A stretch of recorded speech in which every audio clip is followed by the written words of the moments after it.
Hey y'all, I thought we'd go over this simple kinematic problem. I just gave this problem for a quiz in my dynamics class. It was our first quiz. So it's going to it's going to cover material on the rectangular coordinates. All right, so remember those are the kinematic problems. And first of all, before we even get down to the problem, let's write out our generic equations here for kinematic problems. All right, so we have v equals v naught plus at. That's one of our equations. We know v squared equals v naught squared plus 2as minus s naught. And then finally we have s equals s naught plus v naught t plus 1/2 a t squared. So these are the equations that we're going to be using. All right, we may not use all of them, but those are the generic kinematic equations that we're going to apply to this scenario. So now let's look at this problem that we have. We've got this runner and he reaches his max speed of v max in 2.5 seconds from rest with constant acceleration. Then he maintains that speed until he reaches the 100 yards in an overall time of 9.6 seconds. We want to find v max in feet per second. All right, so what I like to do on these problems is kind of draw out a little picture of what's going on. So it's kind of like a number line where we put all of our data, and it kind of helps me keep track of what's going on. So let's start here at the starting point. So at this point t is equal to 0. Now what else do we know about that starting point? Well, if we look, it says he's starting from rest, right? So that means our initial velocity is 0 because he's just standing there waiting to go. And then he's going to accelerate, right? He's got a constant acceleration. I don't know what that is, so I'm going to put A with a question mark for that. And he's going to end this acceleration at 2.5 seconds when he reaches the V max. All right, so I'm going to put a little line here. This is going to be 2.5 seconds, all right, and that's t.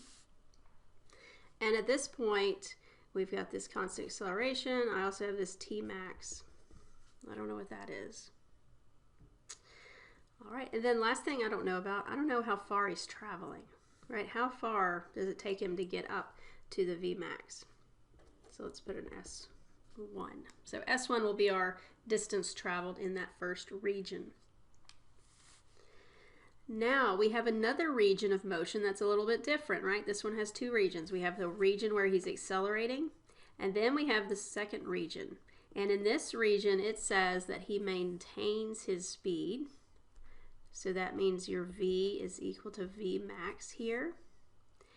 And then he's going to finish at a time of 9.6 seconds.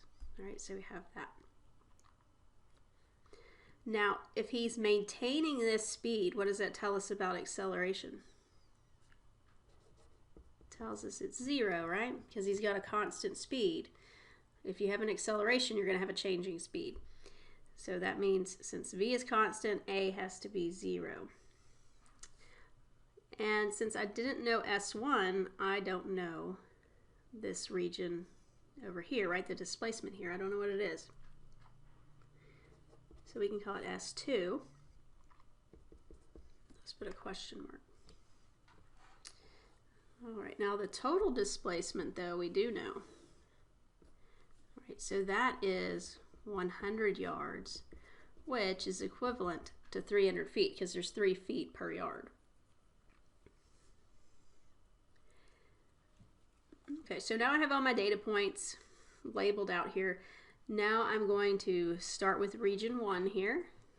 So let's call this region 1, this will be region 2, and then we'll start applying the equations that we need. Okay, so looking at this, I'm going to start off with this first equation, v equals v naught plus at. And let's see what we get from that. So my final velocity is going to be the v max, right? Because I'm going to accelerate until I get to v max, which I reach at 2.5 seconds. So v max is going to equal the initial velocity, which is 0. All right, and then we've got the plus AT. Right, so plus a, we don't know what a is, and then t is 2.5, because I know from here to here was 2.5 seconds. All right, and just so we have it, this is that equation right there. So now that means Vmax has to be 2.5 times that constant acceleration. All right, and that's all we can get from that equation. So now let's go to another equation. Let's go to this displacement equation next. All right, so now we have that. Our final displacement for region 1, let's just call it S1. The initial displacement, let's make that 0, because I'm going to say that this right here is my starting point, right? So we haven't gone anywhere, so we're going to put a 0 there for that. The initial velocity, what do y'all think that would be? It's going to be 0 again, right?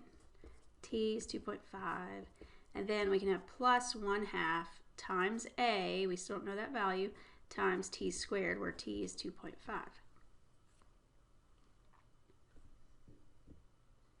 So this leaves us with S1 equals 1/2 a times 2.5 squared.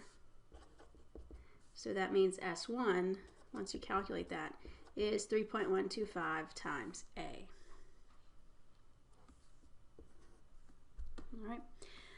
Now I have these two things as a function of the constant acceleration.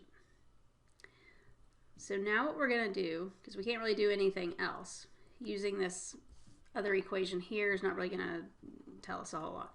So I'm going to go ahead and go to region 2. And if we go to this one, I'm going to start with this displacement equation.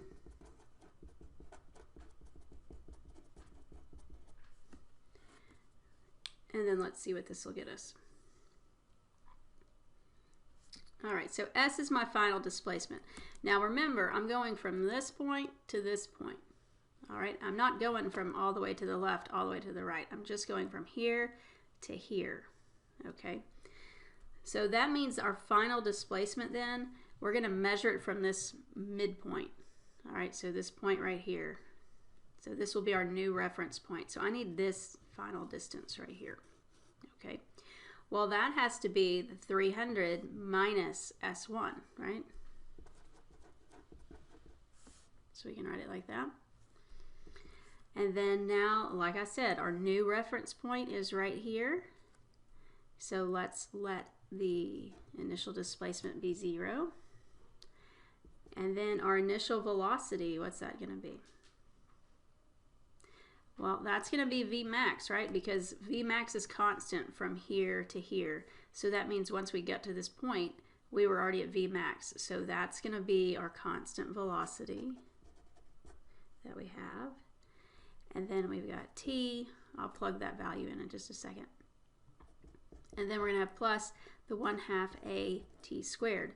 But now notice A for this region is 0. All right, so let's just take that out. All right, now let's plug in what we already know. So I know an equation for S1, it's a function of A.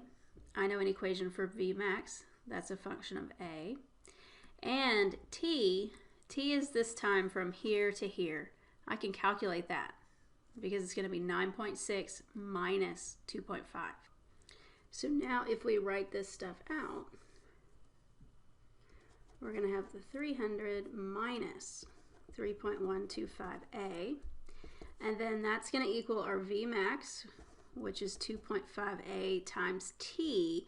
T now, remember, is 9.6 minus 2.5. And then this term goes away. All right, so now we're left with this.